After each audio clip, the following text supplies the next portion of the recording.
शेतकऱ्यांच्या जमिनी घेऊन अनावश्यक तयार करण्यात येत असलेला शक्तीपीठ महामार्ग रद्द करण्यात यावा या मागणीसाठी आज सोमवार शक्तीपीठ महामार्ग विरोधी कृती समितीच्या वतीने मोर्चा काढण्यात आला। माजी खासदार राजू शेट्टी यांच्या नेतृत्वाखाली काढण्यात आलेल्या मोर्चामध्ये शक्तीपीठ महामार्ग बाधित गावातील शेतकरी व कार्यकर्ते सहभागी झाले होते।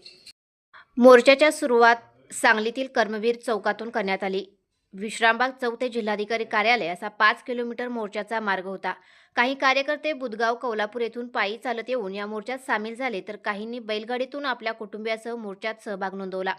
कुणीही मागणी केली नसताना आणि पर्यायी समांतर मार्ग उपलब्ध असताना शक्तीपीठ महामार्गाचा आग्रह कशासाठी, असा सवाल करून माजी खासदार शेट्टी म्हणाले, शेतकऱ्यांच्या विरोधामुळे रेखांकन बदलले असले तरी अन्य ठिकाणच्या जमिनी या महामार्गासाठी अधिगृहीत करण्यात येणार आहेतच। सरकार रेखांकन बदलून महामार्ग करण्याच्या तयारीत आहे, त्यालाही विरोध करत शक्तीपीठ मार्ग रद्द करावा अशी मागणी आहे। जे आमदार निवडून गेलेले आहेत त्यांना जनाची ना मनाची लाज वाटली पाहिजे, त्यांनी हा मुद्दा उचलून धरायला हवा होता। तसेच या शक्तीपीठ महामार्गाच्या कामातून भरमसाठ पैसे कमवून येणाऱ्या निवडणुकीला हा पैसा वापरला जाणार असल्याचा आरोप राजू शेट्टी यांनी केला आहे। अर्थसंकल्पीय अधिवेशन आजपासून मुंबईमध्ये सुरू होत आहे आणि त्याचवेळी शक्तीपीठ महामार्गाचं संयुक्त मोजणी करून रेखांकन करायचा घाट सरकारनं घातलेला आहे। बळाचा वापर करून पोलिसी दंडुकेशाहीनं मोजणी करण्याचा प्रयत्न होतो आहे। परभणी असेल, लातूर असेल, अगदी कायदा धाब्यावर बसून पोलिसांनी गुंडागर्दी केलेली आहे।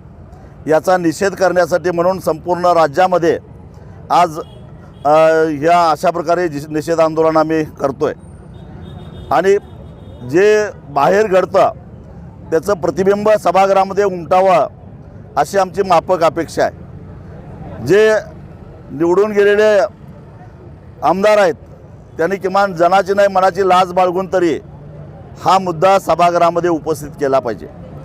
शक्तीपीठ महामार्ग करणे म्हणजे खरोखरच महाराष्ट्राच्या जनतेची लूट आहे आणि ही लूट साधीसुधी नाही, तर या लुटीतून जवळपास 60 ते 65 हजार कोटी रुपयाची लूट माया गोळा केली जाणार आहे आणि ही माया 2029च्या निवडणुकीसाठी वापरली जाणार आहे।